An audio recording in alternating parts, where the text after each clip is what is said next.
Hi மக்களே, this is மஹபூபி. இப்போ பார்த்தீங்கன்னா கதை சொல்ல போகிறேன். கதையின் தலைப்பு உப்பின் மகத்துவம். மகத நாட்டு அரசின் அரண்மனை விழா கோலம் பூண்டிருந்தது.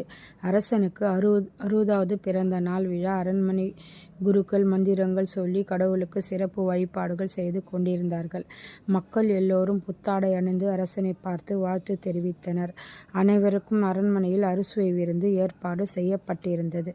அன்று மாலை அரசர் நந்தவனத்தில் அமர்ந்து தனது 3 இளவரசர்களிடம் மகிழ்ச்சியோடு பேசிக் கொண்டிருக்கும் போது தன்னை பற்றி என்ன நினைக்கிறீர்கள் என்று கேட்டார். மூத்த மகன் அவரை வைடூரியமாக மதிப்பதாக சொன்னான். மன்னருக்கு மட்டற்ற மகிழ்ச்சி. இளைய மகன் அவரை தங்கம் கட்டியாக மதிப்பதாக சொன்னான். அரசர் அளவு கடந்த மகிழ்ச்சியை நினைத்து போனார். 3வது மகன் அவரை பார்த்து, அப்பா, நான் உங்களை உப்பு போல மதிக்கிறேன் என்றான். அரசருக்கு கோபம் பொத்து கொண்டு வந்தது. நான் என்ன உப்புக்கல்லா? அவ்வளவு கேவலமாக போய்விட்டேனா? என்ன அவமானப்படுத்துகிறாயா? யார் அங்கே? இவனை கைது செய்து சிறையில் அடையுங்கள் என்றார். அரசர் சேவகர்களும் அவ்வாறே செய்தனர். இதை கேள்விப்பட்ட அரசி மிக வேதனை அடைந்தார்.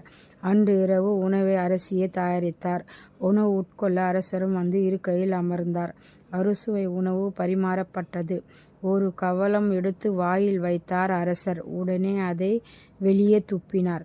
உப்பில்லாமல் என்ன சமையல் செய்திருக்கிறாய் என்று அரசியை வசப்பாடினார் அரசர்.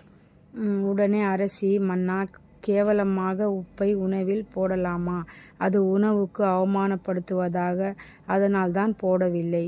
இதை பாருங்க, வைடூரியம், தங்கம், இவைகளை போட்டு சாப்பிடுங்க என்றார் நக்கலாக. சிறையில் வாடும் மகனை நினைத்து ஞானமாய் சொன்ன அரசியின் வார்த்தைகளை அரசருக்கு புரிய ஆரம்பித்தன. உடனே இளவரசனை சிறையிலிருந்து விடுவித்து அவரோடு அமர்ந்து உணவு உட்கொண்டார். வைடூரியம் மற்றும் தங்கம் விலை மதிப்புள்ள அழகு காட்சி பொருள்கள்.